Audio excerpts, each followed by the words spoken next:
alunos do terceiro ano, tudo bom com vocês? Aqui é a professora Lília, professora de História, para mais uma videoaula.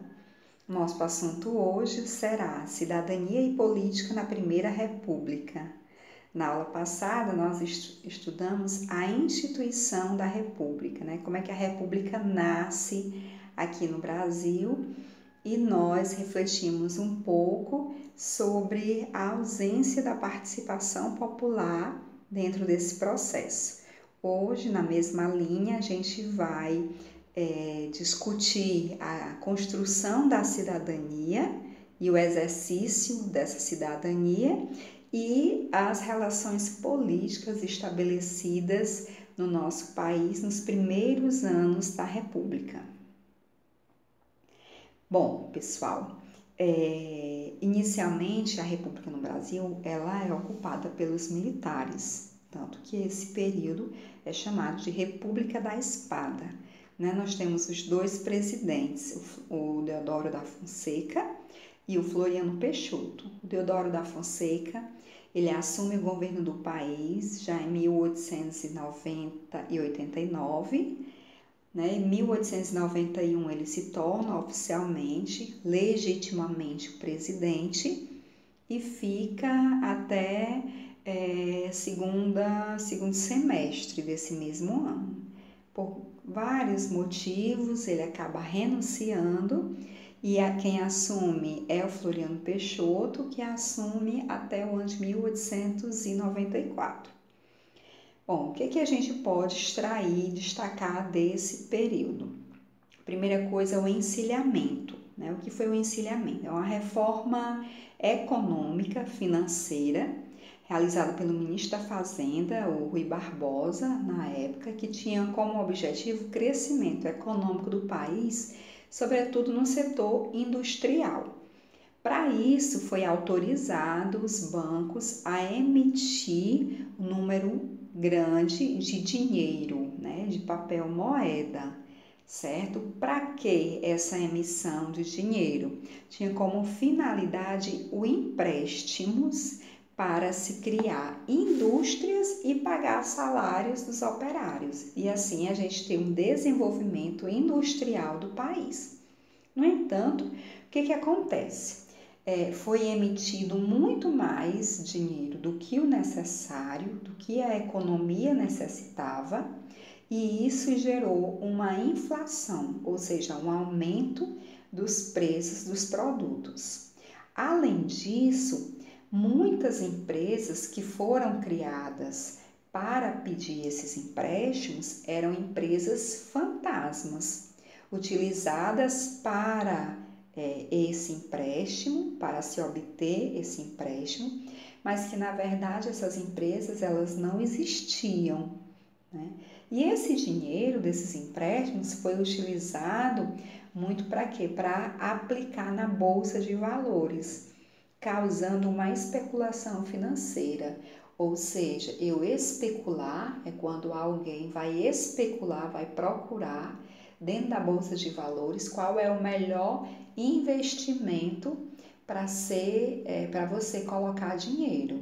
Essa especulação financeira, ela não tem nenhum compromisso com o crescimento do país, com a criação de empregos, ela tem um compromisso com o enriquecimento pessoal, né? E muitas vezes o que acontece? Essa especulação financeira, ela pode ser frustrada, porque se eu tenho uma queda no valor da bolsa de valores, eu vou Vou perder dinheiro. E foi isso que aconteceu, né? Veio a crise econômica, a queda no valor das ações na bolsa de valores, isso vai levar à crise e à falência de bancos e de empresas, certo? Então, essa política econômica é uma política econômica que foi desastrosa, que não trouxe o crescimento econômico do país, pelo contrário, né? Aumentou a dívida, aumentou a inflação, o custo de vida, certo?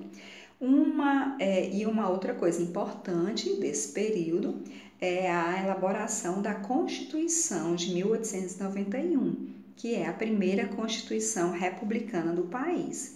Eu já falei para vocês na última aula um pouco sobre essa Constituição e eu trouxe aqui outra vez, né, destacando 3 pontos principais. Primeiro ponto, que é a adoção do federalismo.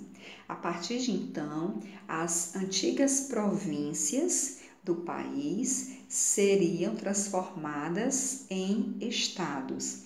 E esses estados, eles teriam uma relativa autonomia. Tinha autonomia para quê? Autonomia para contrair empréstimos no exterior, autonomia para organizar as forças militares próprias de cada estado e autonomia também para criar impostos. Esses três fatores são as principais características do federalismo, certo?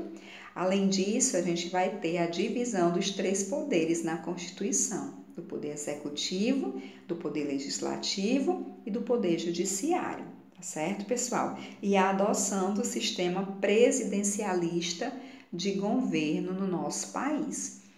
Além disso, uma coisa muito importante dessa Constituição é a questão do voto, né? O que foi que a Constituição estabeleceu sobre o voto?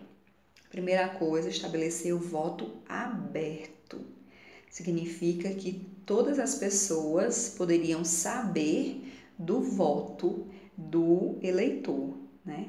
E segunda coisa, esse voto seria para quem? Quem estava autorizado a votar? Somente maiores de 21 anos e alfabetizados, certo? Isso é muito importante porque trata da questão da cidadania, né? Da abrangência ou não, da possibilidade ou não de exercer a cidadania aqui no país, tá certo?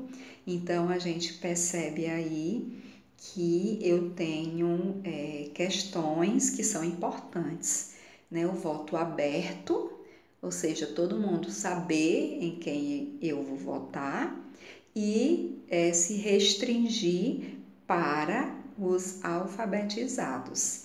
Isso é importante, pessoal, porque vamos pensar que o Brasil é no final do século XIX, né, que é esse período histórico que a gente está discutindo. O Brasil vai ter uma massa imensa de analfabetos. Não era, a Constituição não tornava obrigatório o ensino, a responsabilidade do Estado brasileiro, né, de criar escolas públicas. Então, a maioria da população não frequentava a escola, eram analfabetos. Aqui no próximo slide, eu trago mais uma vez essa questão da eleição, de quem poderia votar, né, no Brasil. Então, quem votava? Os maiores de 21 anos, como nós já falamos, né? Exceto quem? Exceto os analfabetos, que é a grande maioria da nossa população, mendigos, mulheres e os praças militares, que são as patentes mais baixas do exercício militar, certo, pessoal? Se a gente colocar na ponta do lápis, a gente vai ter que somente 2% da população brasileira podia votar naquele momento.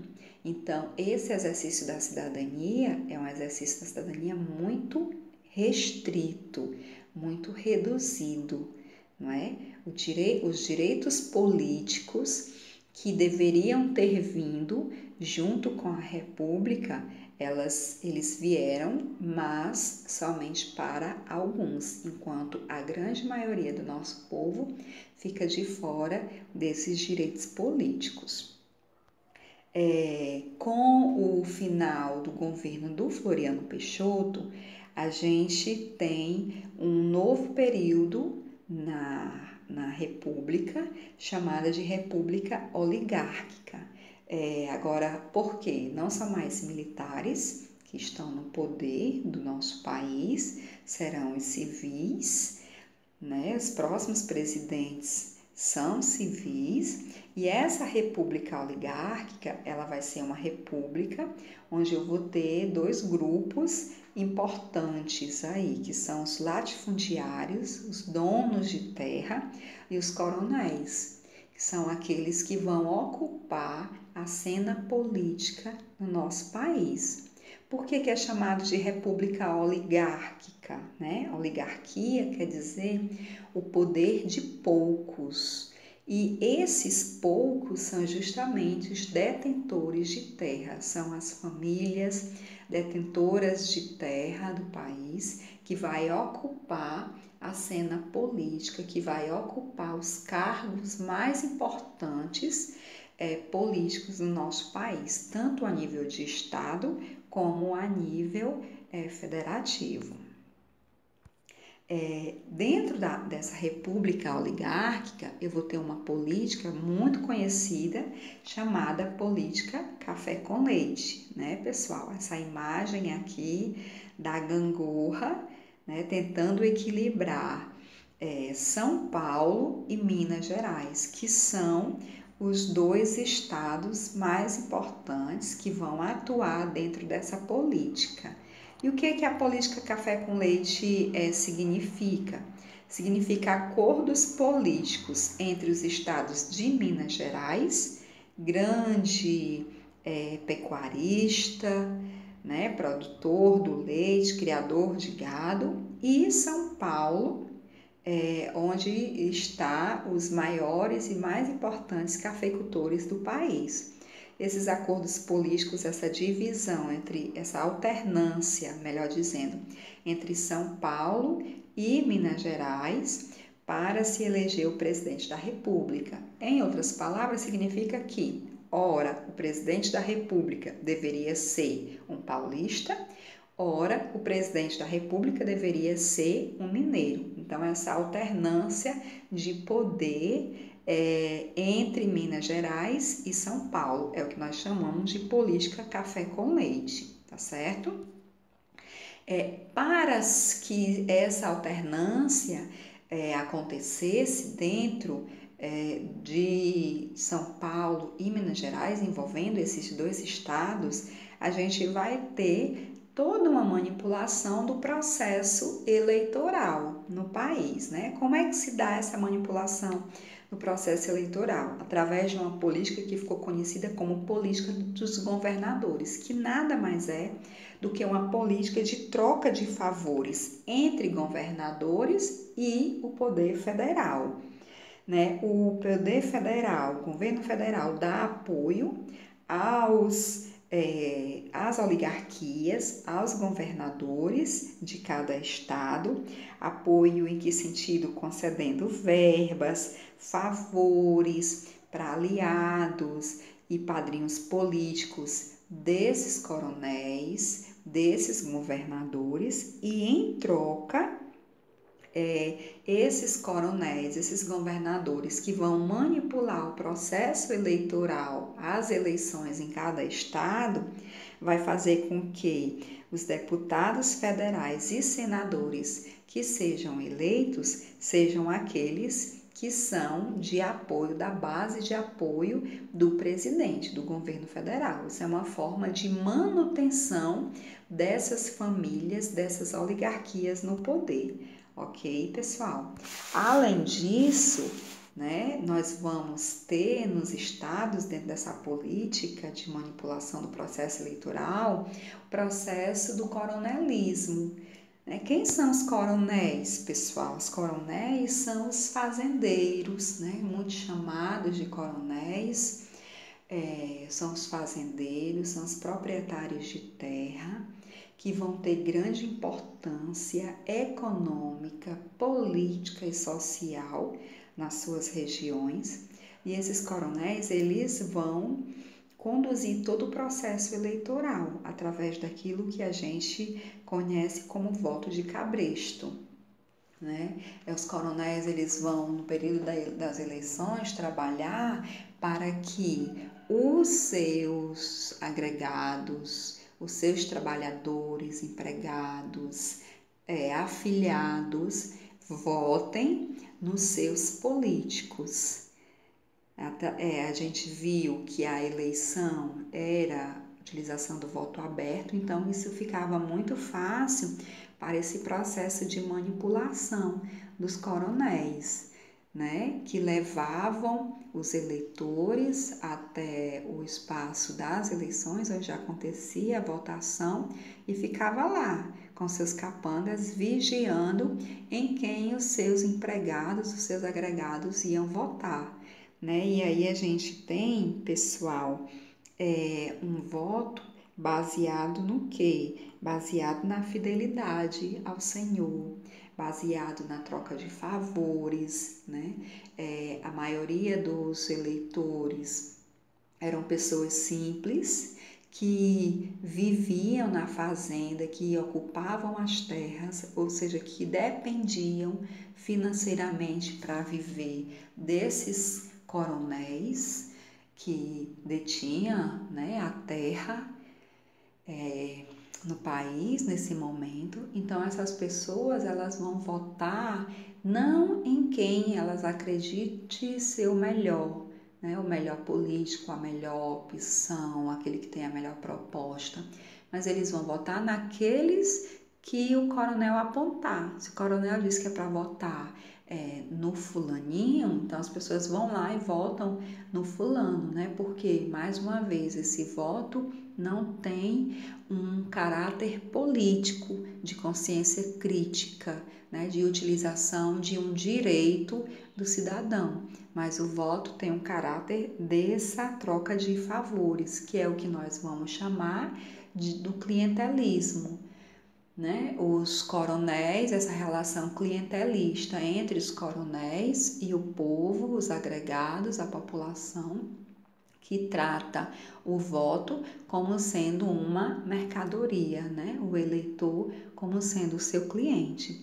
Isso só acontece, pessoal, e foi muito forte no país, né? Porque no final do século XIX, início do século XX, porque isso vai se estender até 1930 de uma maneira muito efetiva, que é uma sociedade basicamente rural. 80% das pessoas nesse momento, elas viviam no campo, ou seja, elas dependiam do senhor, dos coronéis, né? E essa prática política, a gente pode observar que ela ainda persiste até os dias atuais, né? Com outras características, com outras relações de dependência, né? Agora não é mais a terra, agora pode ser os empregos, né? Mas ela ainda persiste, infelizmente, na nossa sociedade. E isso causa o que, pessoal? Uma sociedade é exemplo de uma sociedade desigual